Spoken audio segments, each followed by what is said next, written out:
so what we're going to do here is we're going to start out by showing, I'm going to go ahead and show you how much room space it takes to do a drill press. Now, this drill press I've had for quite a while. This is a 15-inch Craftsman drill press that I've had probably over 20 years. It's been an excellent piece of equipment, and it's been a part of my shop for many, many years, okay? I'll just give you a preview and show you how tall it is. To give you an idea how tall it is, I can actually show you where I'm at. You can see this drill press is pretty tall. It's almost as tall as I am, this drill press right here. And this goes all the way down to the floor. Now let me show you how much room it actually takes up. Now, one thing to keep in mind too when you're doing when you're making your workshop too, when you're deciding what equipment to use, this actually has an adjustable table that can go up and down. Now you're going to notice this does go down to the floor. Now this is a thing to keep in mind. From the wall out to here, out to the end, I basically allow about 3 feet around, like a 3-foot square around here. That gives me enough room to get into the side here to work, and it also allows me enough room to get in the front to work, and it also allows me enough room to get in the back to work, okay? So if you have a workshop, you got to basically figure that a drill press like this is going to take about 3 feet. If you go from side to side, it's about 3 feet out from the wall and 3 feet in and then 3 feet over here. And that gives me enough room when I'm working to go ahead and get inside here. For example, if I need to get on the side of the drill press. Now this is something to consider when you're making a workshop. If you have a drill press and you need to get in the side to work on it, this is one of the things to keep in mind. If you have a floor model like this, it's not a problem because I can just walk around here. Right over here, and I can actually have access to the side of the side of the drill press here. Sometimes that's going to be very important. That's one of the reasons why you want to allow yourself 3 feet, so you can get in behind here to work on things like I'm doing here. Now, I've seen drill presses. Now, you can get a drill press like this for a bench as well. Now, the only difference is with a bench, you're not going to have the base and things. You're basically going to have like this pedestal right here would basically be probably about here in relation, and then just depending on where it is in your workshop, you would be able to move the table up and down, but you're not going to have the full range of movement like I have here. That's another thing. This table can actually go up and down the entire length of this rod right here. There's a ratchet system on this, on the side here with gears, and it actually will allow me to go all the way down to the floor when I'm working on things. This comes in particularly handy if you have a really long piece of wood or something you're trying to cut holes in. Now that's one of the things, if you have a bench top, because you don't have this area to work with, the bench top is solid, it means it's going to limit your movement somewhat on the size equipment and on the size pieces of wood and things you can work on if you have an awkward situation. That's one of the reasons why in my workshop I find that this full-size stand-up version works pretty well that I have in here. Okay, now let me go ahead and show you the scroll saw I have. Now this is a Craftsman Contactor Series scroll saw that I've had in my workshop for quite a while. Same thing goes here. Now what I did is I also allowed on this piece of equipment, because it's a little bit longer, I actually allowed about 5 feet out here and then about 3 feet across. So if you come out here, it's 5 feet out from the wall, and then it's 3 feet from side to side, okay? Now, the one thing about this workshop is you'll notice that in between here, it actually overlaps a little bit. That's actually okay, because if I need to get in here, I can actually walk in here. I can easily get in between these two pieces of equipment. So if I'm working on a scroll saw, I can get in here. If I'm working on the table on the drill press, I can get in here. So this space actually in between here allows me enough room to get in between the equipment. What that means is it means I can basically put these pieces of equipment closer together than they normally would be because I have the extra room. Now you're going to notice on the sides I have plenty of room over here as well. Now in this corner, I also have a bench grinder as well. The same thing goes with the drill press as with if you're using a scroll saw. If you have a scroll saw table here, because of the fact it goes all the way down to the floor like you can see here, like this table right here is, I can basically have movement all the way over here. As you can see, I can get in here to work.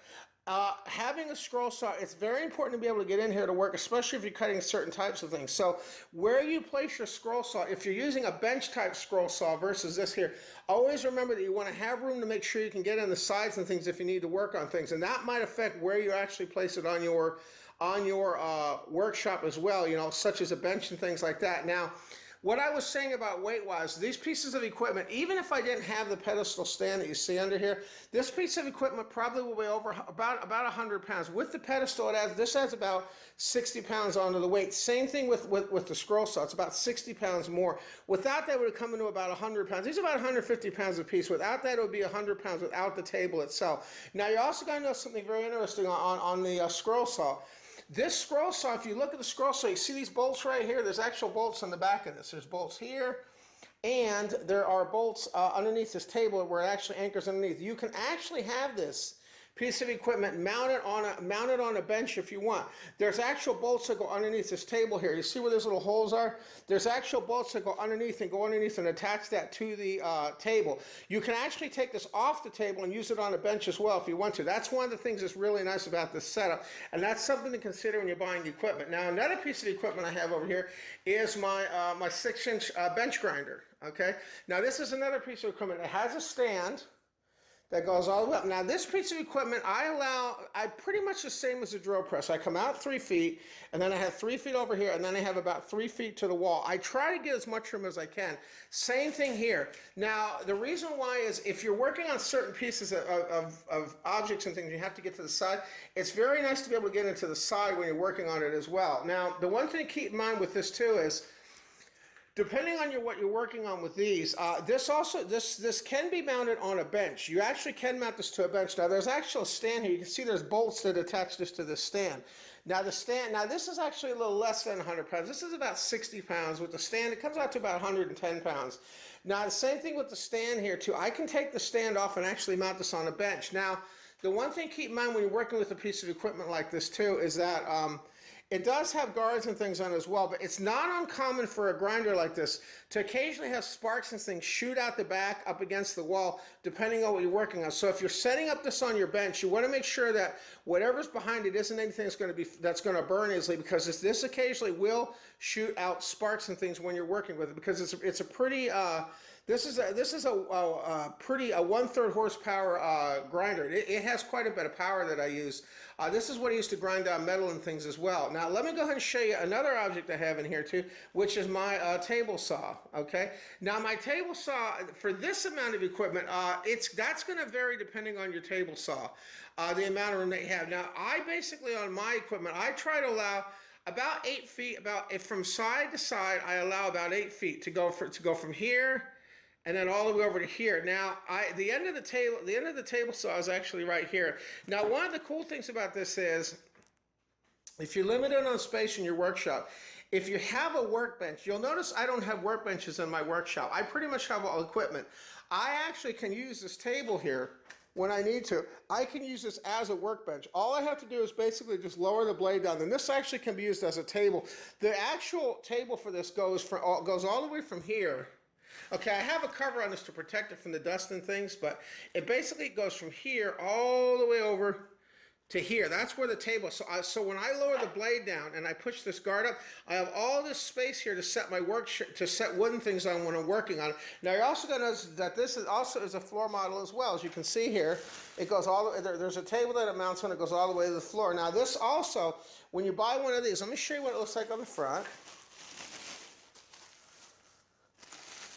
Okay, this is actually what it looks like on the front. Now, this is a Contractor Series belt drive table saw. Now, same thing here. There's a set of legs under here.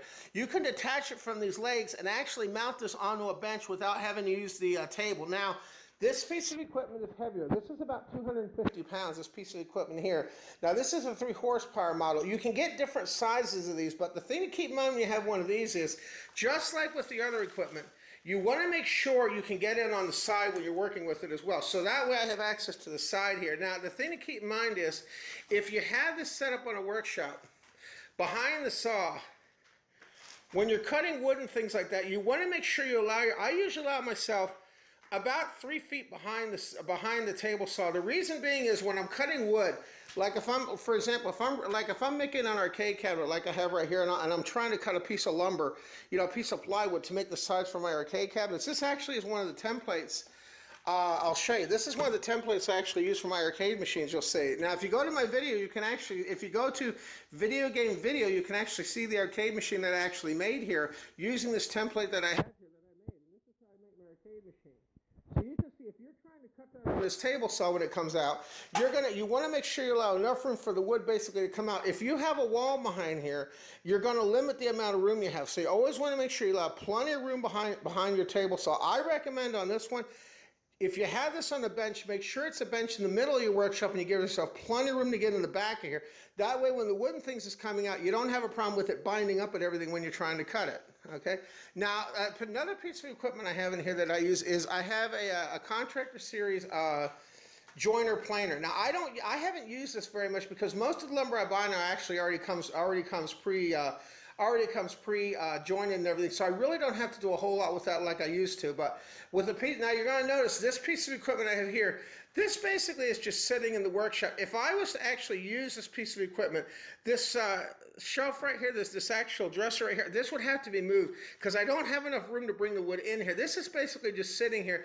Eventually, I'm hoping maybe to donate this to my high school, you know, so they can do a charity auction eventually to raise money for the workshop. This basically is just sitting here with a cover on it, just until I decide exactly what I want to do with it. Since I don't really use it, but same thing with this equipment.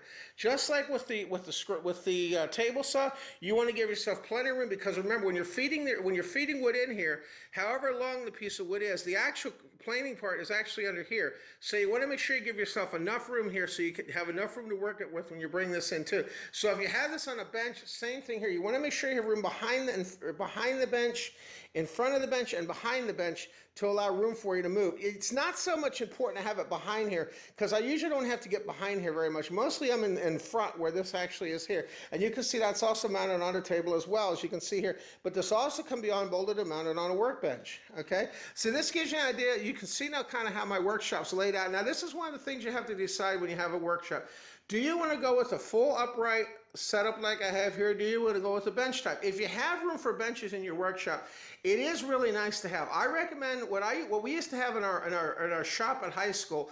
We used to have upright equipment like this, and then we had a bench in the center of the shop where we had a table saw and stuff on a bench. So we actually had a center island as well, almost like this table saw, but the only difference is it was an actual bench. So that's the one thing you want to keep in mind. Just remember when you're setting up benches or building benches, just make sure your benches are strong enough to hold all the weight that this equipment and everything is going to be putting on it, because the equipment is kind of it's a pretty pricey investment. You definitely want to make sure you don't have any troubles with anything breaking on you on the table or anything like that. Now, as far as costs go and things like that, I've had a lot of people ask me how much does equipment and things cost. Now, I haven't recently looked at buying anything, but I can tell you when I bought this equipment, the table saw I had, this was about $700 when I bought this. Now that's been a while ago. It was more expensive because of the fact it had a base and things with it. Generally, when you have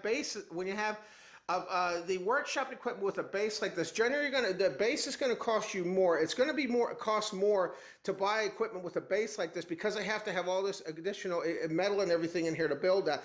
If you have a bench top and it doesn't have that, usually I found you can save about $100, $150 on each one of these by not having to worry about a bench. Now, by not having to worry about having a stand underneath it like I have on these. Same thing with the scroll saw here. Now, when I bought the scroll saw, I paid about $600 for the scroll saw. Now keep in mind, this is a Contractor Series and those are a little more expensive. I don't know what the prices are now, but I can tell you that when I got this with the bench, this added about an extra $100 onto the price of the scroll saw without having a bench to go with it.